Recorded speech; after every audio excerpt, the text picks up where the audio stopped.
اب حضرت ابراہیم علیہ نبی علیہ السلام نے جب ان کی اتنی بات سنی نا کہ یہ کہہ رہے ہیں کہ یہ بت بول نہیں سکتے، بڑا واضح انہوں نے کہا لقد علمت ما هؤلاء ينطقون، یہ بول نہیں سکتے، تم جانتے ہو، تمہیں علم ہے۔ تو حضرت ابراہیم علیہ نبی علیہ السلام نے فرمایا قال افتعبدون من دون اللہ، فرمایا پھر تم اللہ کے علاوہ ان کی عبادت کیوں کرتے ہو؟ تمہیں کیا ہو گیا کہ تم اللہ کو چھوڑ کے ان کی عبادت کر رہے ہو جن کے بارے میں تم خود کہتے ہو کہ بول نہیں سکتے، سن نہیں سکتے، وہ کھا نہیں سکتے، پی نہیں سکتے، مشکل کشائی نہیں کر سکتے، وہ نفع نہیں دے سکتے، وہ نقصان نہیں دے سکتے، کچھ بھی نہیں کر سکتے، خود بناتے ہو، خود ان کی ٹانگیں بناتے ہو، خود ان کے ہاتھ بناتے ہو، خود ان کے پاؤں بناتے ہو، خود ہی ان کی تم نے صورتوں کو بنایا ہے، خود ہی ان کے جسم بناتے ہو، اور پھر بنانے کے بعد ان کو اپنا معبود کہنے لگ جاتے ہو۔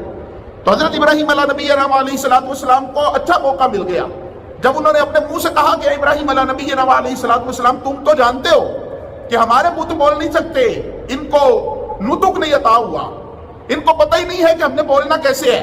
تو حضرت ابراہیم علیہ السلام نے اس گرم گرم جگہ پر ایک اور ٹھوکر ماری، آپ نے فرمایا فتعبدون من دون اللہ، پھر تم اللہ کے علاوہ ان کی عبادت کیوں کرتے ہو؟ آؤ نا پھر رب کی طرف آ جاؤ نا، خدا کو مان لو جو نفع بھی دیتا ہے، جو نقصان بھی دیتا ہے، تم کیوں مانتے ہو؟ افتعبدون من دون اللہ، تمہیں کیا ہو گیا ہے کہ تم اللہ کے علاوہ ان کی عبادت کرتے ہو جن کی ما لا ينفعکم شیئا ولا یضرکم، جو نہ تو تمہیں نفع دے سکتے ہیں نہ تمہیں نقصان دے سکتے ہیں، تم ان کی عبادت کرتے ہی کیوں ہو؟ تم ان کو چھوڑ دو۔ پھر حضرت ابراہیم علیہ السلام کو جلال آ گیا، آپ نے فرمایا اف لکم، تمہارے اوپر اف ہے، وَلِمَا تَعْبُدُونَ مِن دُونِ اللَّهِ، اور تمہارے بتوں پر بھی توف ہے جن کی تم عبادت کر رہے ہو۔ افسوس کا لائق ہے یہ بات کہ اللہ نے تمہیں تو عقل دی ہے نا، افلا تعقلون، تم سوچتے کیوں نہیں؟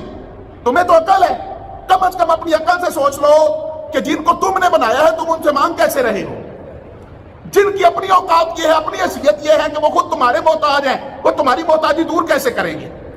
لہذا مانگو اس سے، معبود اس کو مانو جو تمہارا محتاج نہ ہو، تم اس کے محتاج ہو۔ تو یہ بننے میں تمہارے محتاج ہیں، یہ بولنے میں بالکل لاچار ہیں، تمہاری باتیں نہیں سن سکتے، تم خود کہتے ہو کہ مٹی کے بنے ہوئے ہیں، تو پھر ان کو چھوڑ دو۔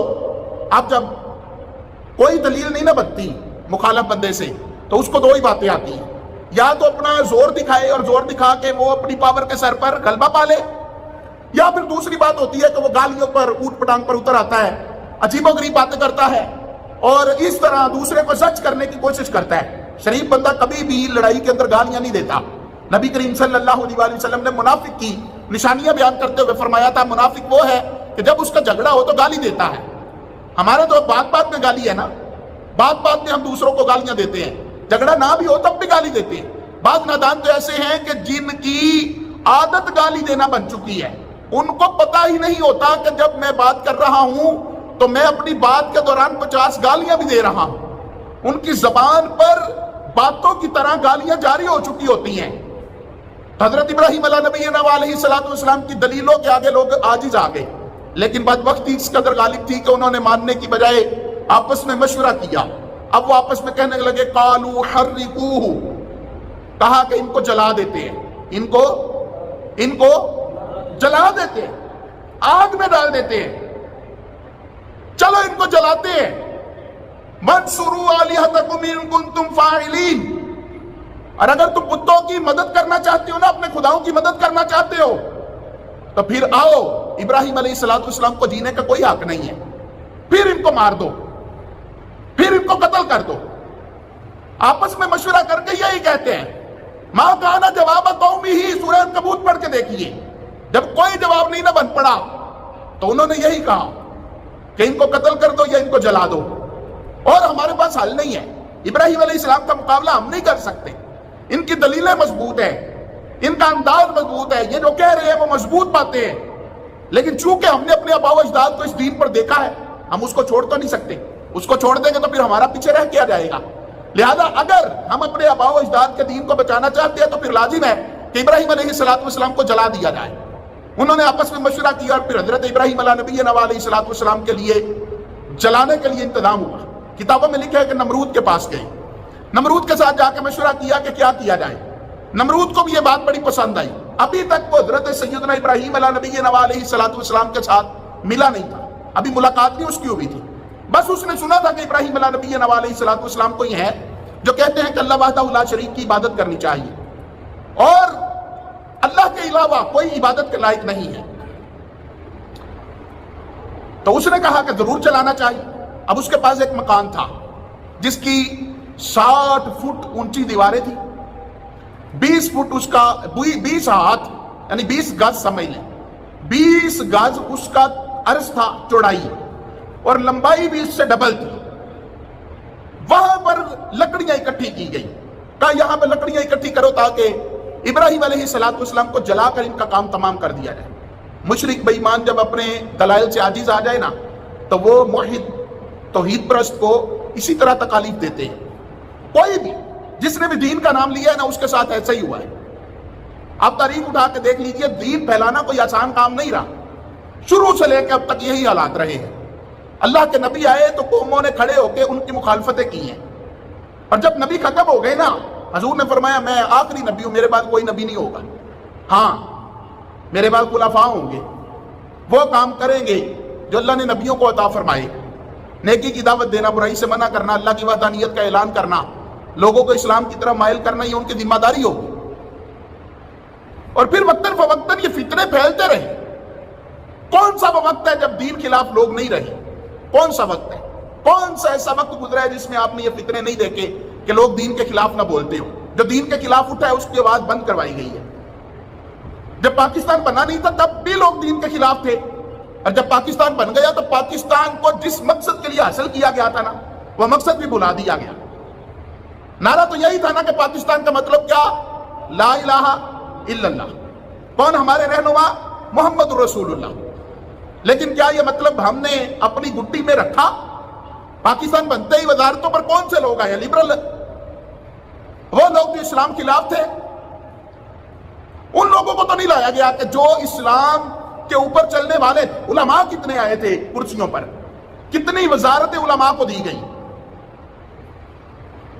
ہم یہ شعور تو ڈالتے ہیں کہ علماء نے پاکستان بنایا, کردار بھی ہے, کوششیں بھی ہیں.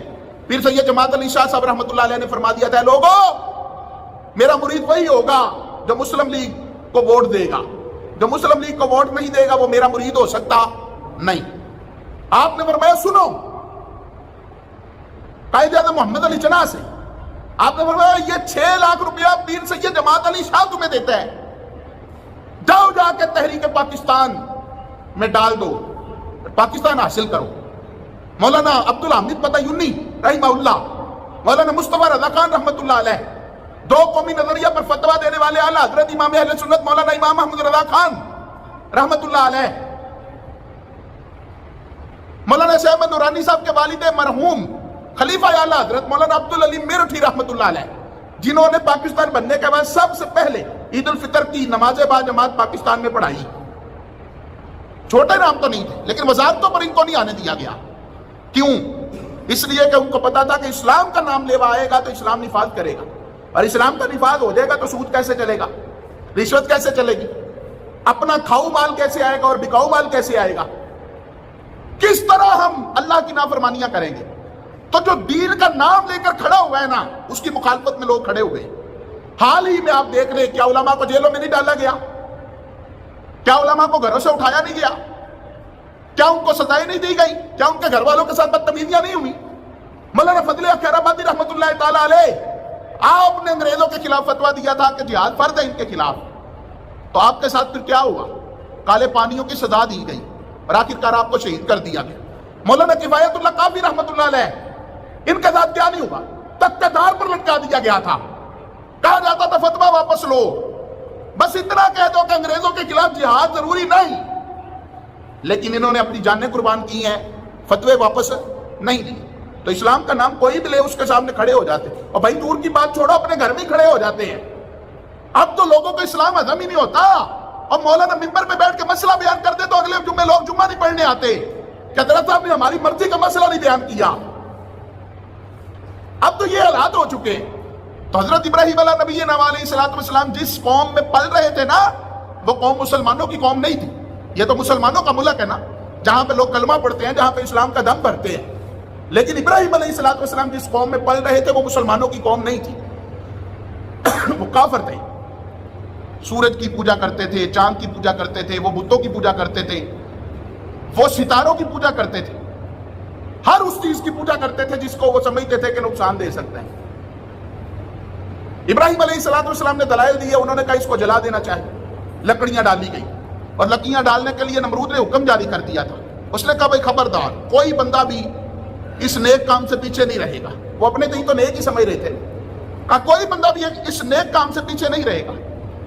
سب، بڑا ہو، چھوٹا ہو، بوڑھا ہو، بچہ ہو، عورت ہو، مرد ہو، کوئی بھی ہو، لکڑیاں لے کر آئے. اور لکڑیاں لا کر یہ جو چار دیواری ہے اس کو بھر دو. عورتیں منت مانتی تھی کہ میرا فلاں کام ہوا تو میں بھی لکڑیاں ڈالوں گی. اور یوں لکڑیاں ڈالی گئی. اتنا زیادہ ڈھیر ہوا نا لکڑیوں کا، اتنا زیادہ ڈھیر ہوا کہ لکڑیاں وہاں تک پہنچانی بھی مشکل ہو گئی. اس قدر لکڑیاں ڈالی گئی. کتابوں میں لکھا ہے کہ حضرت سیدنا ابراہیم علیہ السلام کو جلانے کے لیے جو انہوں نے لکڑیاں اکٹھی کی تھی نا، وہ اس قدر تھی کہ جب آگ جلائی گئی تو ان کے اوپر سے اگر کوئی پرندہ گزرتا تھا تو جل کے راکھ ہو جاتا تھا. ایک بندے کو جلانے کے لیے ظلم دیکھے کتنا ہے. 10 لکڑیاں بھی لا کے کسی آگ جلا کے بندے کو 5-6 بندے پکڑ کے رکھ دے تو پھر بھی تو جل سکتا ہے. انہوں نے کہا ایسی آگ جلاؤ کہ جہاں سے ابراہیم واپس ہی نہ آ سکے. اس قدر مخالفت ہوئی ہے. لیکن ابراہیم علیہ نبینا علیہ السلام ڈرے نہیں. یاد رکھیے گا، اللہ رب العالمین سے دعا کرنی چاہیے. جہاں یہ کہتے ہیں نا یا اللہ مجھے مال دے، دولت دے، یا اللہ پریشانی نہ آئے، دکھ درد نہ آئے، اے مالک میرے بچوں کی خیر کر دے، وہاں پہ یہ دعا بھی کیا کرے یا اللہ ہمیں اپنے نبیوں کی بہادری میں سے حصہ بھی عطا فرما، یا اللہ ہمیں جرأت ایمانی بھی عطا فرما. اے مالک و مولا تیرے دین کی خاطر کہیں کھڑا ہونا پڑے تو پھر ایسے مضبوط قدم بھی عطا فرما کہ تیرے دین کے لیے ہم کھڑے ہو جائیں، پھر ہمارے قدم ڈگمگائے نہیں، ہم تیرے دین کے لیے کھڑے ہو جائیں، تیرے محبوب کی عزت کے لیے کھڑے ہو جائیں، دفاع کے لیے کھڑے ہو جائیں، ناموس کے لیے کھڑے ہو جائیں. یا اللہ ہمارے لیے کرم فرما. حضرت ابراہیم علیہ نبینا علیہ السلام کو پھینکنے کی باری آئی کہ کیا کریں. تو ایک مشین بنائی گئی جس کو منجنیق کہا جاتا تھا. جیسے گلیل ہوتی ہے نا، اسی طرح کی ایک مشین بنائی گئی. اس میں یہ تھا کہ بھاری سے بھاری پتھر بھی رکھ کر اس کو کھینچ کے جب چھوڑا جاتا تھا تو وہ دور جا کر گرتا تھا.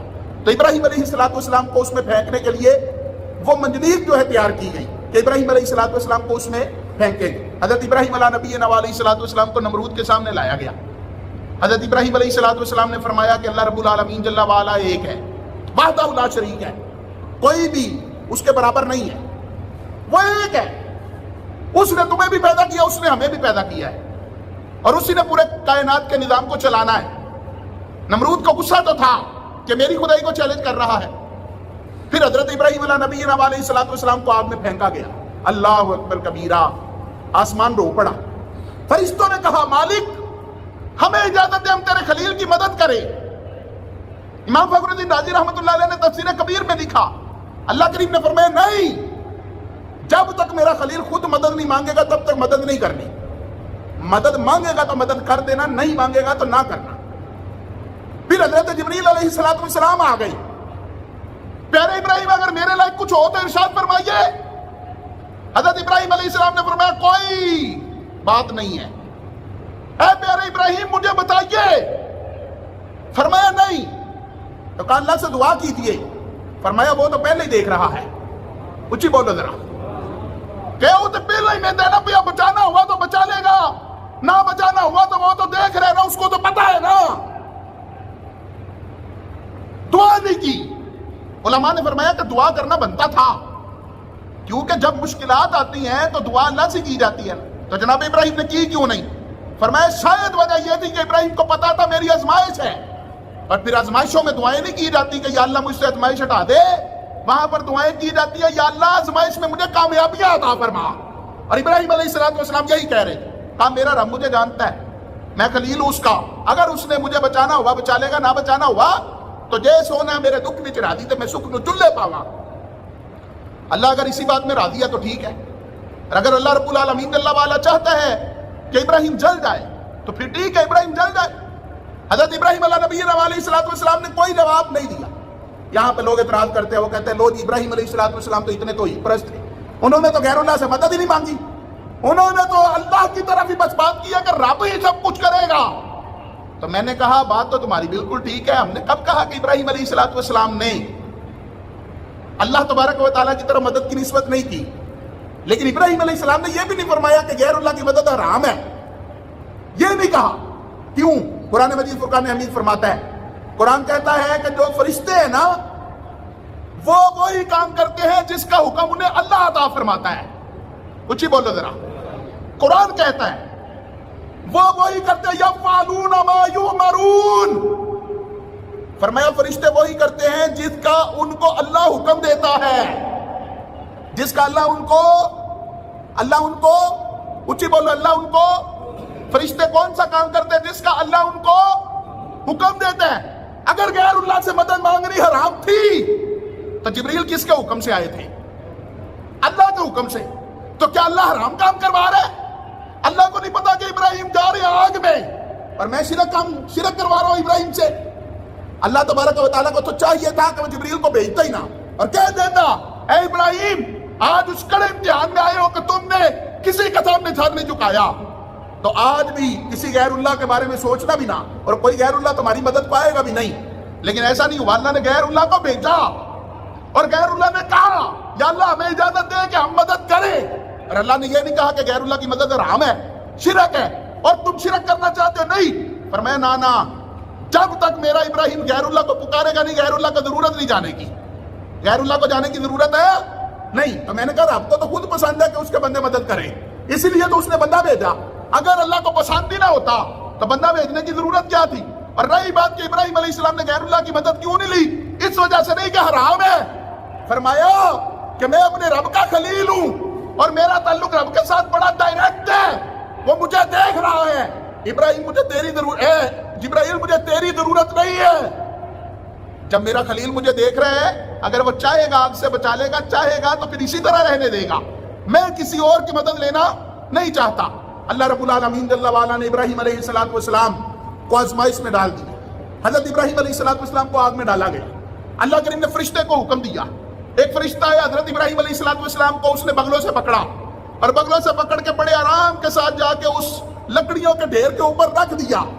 نبی کریم صلی اللہ علیہ وسلم فرماتے ہیں حضرت عائشہ صدیقہ رضی اللہ تعالیٰ عنہ کے پاس ایک نیزہ پڑا ہوتا تھا، حضرت فاطمہ گئی نا تو انہوں نے کہا کہ پیاری عائشہ آپ یہ نیزہ کیوں پاس رکھتی ہیں؟ فرمایا ہم چھپکلیوں کو مارتی ہیں، ہم چھپکلیوں کو مارتی ہیں۔ کہا کیوں؟ فرمایا اس لیے کہ نبی کریم علیہ السلام نے ہمیں ان کو مارنے کا حکم ارشاد فرمایا ہے۔ کچھ ہی بولو ذرا بھائی، چھپکلیوں کو مارنے کا حکم دیا، وجہ؟ فرمایا وجہ یہ ہے کہ جب ابراہیم علیہ السلام کے لیے آگ جلا رہے تھے نا تو ساری دنیا کے جانور آگ بجھا رہے تھے اور چھپکلیاں پھونکے مار مار کے آگ بڑھا رہی تھی۔ حضور نے فرما دیا، نبی پاک نے فرما دیا، جو چھپکلی کو مارے اللہ اس کے 10 نیکیاں لکھتا ہے، 10 گناہ مٹاتا ہے، 10 درجہ بلند فرما دیتا ہے۔ فرمایا نبی پاک علیہ السلام نے فرمایا جو چھپکلی کو پہلی ضرب میں مارے تو اس کے لیے اتنی نیکیاں لکھی جاتی ہیں۔ ایک روایت میں فرمایا 100 نیکیاں لکھی جاتی ہیں۔ فرمایا جو 2 ضربوں میں مارے اس کے لیے اس سے کم نیکیاں لکھی جاتی ہیں، اور جو 3 ضربوں میں مارے اس کے لیے بھی کم لکھی جاتی ہیں۔ ایک روایت میں نبی پاک علیہ السلام نے سانپ کو مارنے کا بھی حکم دیا ہے، اس کا بھی ثواب ہے، باقاعدہ طور پر صحابہ کرام سے سانپ مارنا ثابت ہے۔ حضرت عبداللہ ابن مسعود رضی اللہ تعالیٰ نے تو خطبہ ارشاد فرما رہے تھے اور خطبہ فرماتے آپ کو سانپ نظر آیا تو آپ نے وہیں سے کمان میں تیر لے کے سانپ کو مارا، اور پھر فرمایا نبی پاک علیہ السلام نے ہمیں سانپ کو مارنے کا بھی حکم ارشاد فرمایا، اور حضور نے یہ بھی فرمایا اللہ اس پر بھی اجر عطا فرماتا ہے، اس پر بھی اجر عطا ہوتا ہے۔ اور فرمایا سانپ کو مارنا ایسے ہی ہے جیسے مشرک کو قتل کرنا، موذی جانوروں کو قتل کرنا چاہیے۔ اچھا یہ جو چھپکلیاں آج کل نظر آتی ہیں پھونکے انہوں نے تو نہیں ماری ہوں گی، کیوں بھائی؟ انہاں ماریاں نے پھونکا میں انہاں ماریاں سن نہیں نا، لیکن مارا ان کو جاتا ہے، ثواب تب بھی ملتا ہے، ثواب تب بھی ملتا ہے۔ اس کا مطلب یہ ہے کہ نسل میں اگر کوئی خرابی ہو نا تو خراب نسل کو بھی مارا جائے تو رب اس پر بھی اجر عطا فرما دیتا ہے۔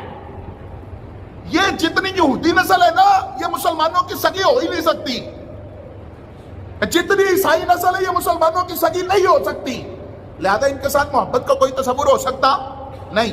ان کے لیے نفرت کے جذبات رکھیں اور ان کے ساتھ کوئی دوستی نہیں، کوئی شادی بیاہ پہ بلانا جانا نہیں، کوئی دعوت کھانی کھونی نہیں، ان کے ساتھ کھانا کھانے کی اجازت ہے نہیں، پانی پینے کی اجازت ہے نہیں، جو دوستی کے حد تک پہنچ جائے، نہیں ہے، منع ہے۔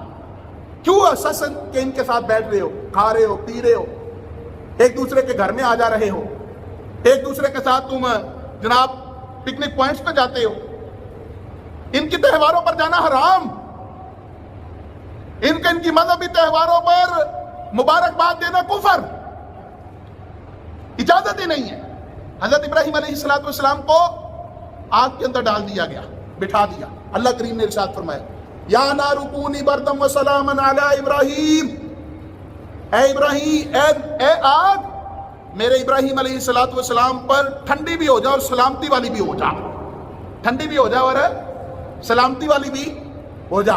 کہتے ہیں کہ آگ ٹھنڈی ہو گئی، آگ ٹھنڈی ہو گئی۔ مفسرین نے لکھا کہ آگ کی چمک ختم نہیں ہوئی تھی، آگ چمک رہی تھی اسی طرح ہی، جل بھی رہی تھی اسی طرح، شعلے میں کمی بھی نہیں آئی، لیکن اللہ نے حکم دیا ٹھنڈی ہو جا، اور ٹھنڈی ہونے کے ساتھ فرمایا سلامتی والی بھی ہو جا، سلامتی والی بھی ہو جا اور ٹھنڈی بھی ہو جا۔ علماء نے فرمایا کہ آگ کے اپنے اندر کوئی گرمی سردی نہیں، آگ کے اپنے اندر کوئی گرمی سردی نہیں۔ اگر آگ گرم ہوتی ہے تو میرے رب کے حکم سے گرم ہوتی ہے، اور اگر اللہ کہہ دینا کہ گرم نہیں ہونا تو پھر آگ کی مجال کیا آگ گرم ہو جائے۔ فرمایا ابراہیم یہ آگ میرے بندوں کو نہیں جلا سکتی، یہ آگ میرے بندوں کو جلا سکتی نہیں۔ یہ چند سال پہلے آپ کو پتہ ہے ایک بندے کے ساتھ مباہلہ ہو گیا تھا محمد پناہ ٹونی کا، اور اس نے، وہ پڑھا لکھا بندہ نہیں تھا لیکن نبی پاک کی محبت دل میں موجود تھی، اس نے کہا اگر سچے ہو تو آؤ، پھر نبی پاک کی عظمت پہ بات کرتے ہو نا، اور تم کہتے ہو تم سچے ہو، ہاتھ میں قرآن پکڑ پکڑ کے اعلان کرتے ہو۔ محمد پناہ ٹونی غالباً نام تھا اس کا، تو اس نے کہا کہ آؤ پھر آگ کے اندر جاتے، اور آگ کے اندر جو جل گیا وہ جھوٹا اور جو بچ گیا وہ سچا۔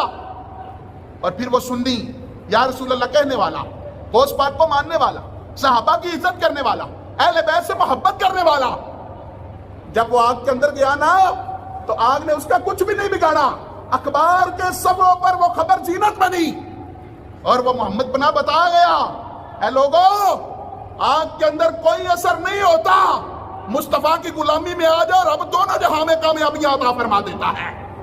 پڑھا لکھا تو نہیں تھا لیکن محبت ہے مصطفیٰ صلی اللہ علیہ وآلہ وسلم اس کے دل میں جا گزری تھی، اللہ کریم نے اس پہ کرم فرما دیا۔ فرمایا یا نار کونی بردم و سلاما علی ابراہیم، اے آگ ٹھنڈی ہو جا میرے ابراہیم پر اور سلامتی والی ہو جا۔ اب مفسرین نے لکھا کہ اگر اللہ تبارک و تعالیٰ فرماتا نا یا نار کونی بردن، اے آگ ٹھنڈی ہو جا میرے ابراہیم پر، اور فرمایا سلامہ نہ کہتا، تو آگ اتنی ٹھنڈی ہوتی کہ حضرت ابراہیم علیہ السلام اس کی ٹھنڈ کی وجہ سے وصال فرما جاتے، اتنی ٹھنڈی ہو جاتی اور کائنات کی ساری آگ بجھ جاتی، کہیں بھی آگ جلتی نہ۔ فرمایا سلامن جب رب نے کہا نا تو آگ ٹھنڈی بھی ہو گئی اور ابراہیم علیہ السلام کو راحت دینے والی بھی بن گئی تھی۔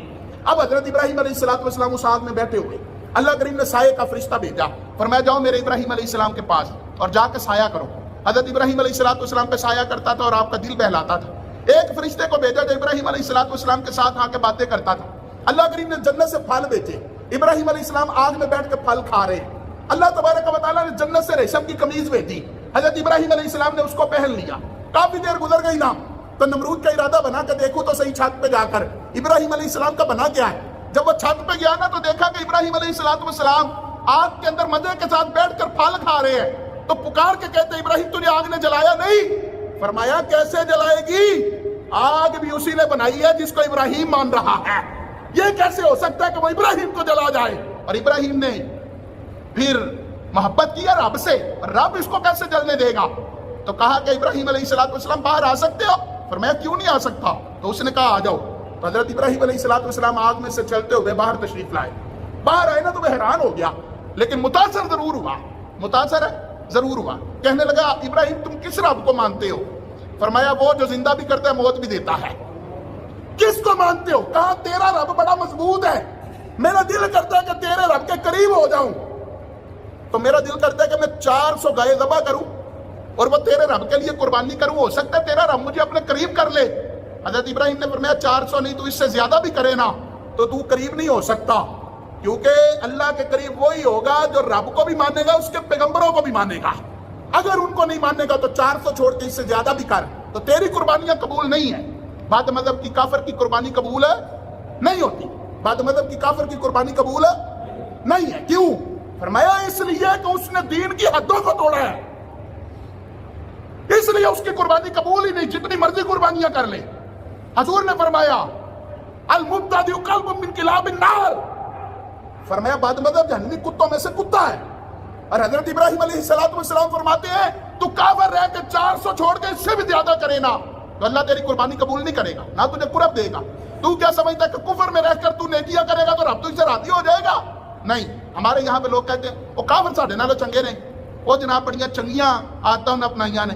میں کہا تو جتنا مرضی گناہگار ہوئے، جتنا مرضی بڑا گناہگار ہو، وہ بھلے جتنے مرضی نیک بن جائے، لیکن یہ جملہ تجھے دیو نہیں دیتا کہ وہ تم سے اچھے ہیں۔ اللہ کے بندے، تیرے اچھے ہونے کے لیے اتنا ہی کافی ہے کہ رب نے تجھے مصطفیٰ کو امتی بنا دیا ہے۔ اچھی بولو یاد ذرا، تیرے اچھا ہونے کے لیے اتنا ہی کافی ہے کہ تو مصطفیٰ کو امتی ہے، کافروں سے تو اچھا ہے۔ پھر مسلمانوں میں کیٹاگریز ہے کہ مسلمانوں میں تو کس درجے پہ ہے۔ حضرت ابراہیم علیہ السلام باہر آئے، اس نے کہا ابراہیم علیہ السلام میں قربانیاں کرنا چاہتا ہوں، پھر اس نے کی بھی، لیکن کتابوں میں لکھا ہے کہ اپنی قوم کے خوف کی وجہ سے وہ کلمہ نہیں پڑھتا تھا ابراہیم علیہ السلام کا، کفر کی موت ہی مر گیا۔ لیکن وہ ابراہیم علیہ السلام کے بارے میں اب دوبارہ کوئی اس طرح کا سٹیپ لینے سے بعد آ گیا۔ اس نے کہا اب دوبارہ اس کے خلاف سٹیپ نہیں لینا، یہ تو بڑا کمال کا بندہ، اتنی بڑی آگ جس کو اوپر سے پرندہ بھی گزرے تو بچتا نہیں، لیکن یہ کمال کا بندہ ہے کہ اس کے اندر بیٹھ کے سیب کھا رہا ہے، اس کے اندر بیٹھ کے پھل کھا رہا ہے، اس کے اندر بیٹھ کے خوش ہو رہا ہے، اس کے اندر بیٹھ کے اس کو ہوائیں آ رہی ہیں۔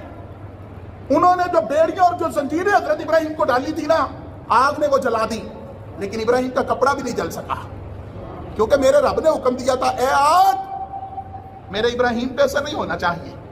حضرت موسیٰ علیہ السلام جاتے تھے نا اللہ رب العالمین سے باتیں کرنے، تو ایک دفعہ عرض کی مالک میرے پیٹ میں درد ہے، اللہ کریم نے فرمایا فلاں جگہ پہ جاؤ، فلاں جگہ پہ بوٹی اگی ہوئی ہے، اس کو کھا لو تمہیں شفا مل جائے گی۔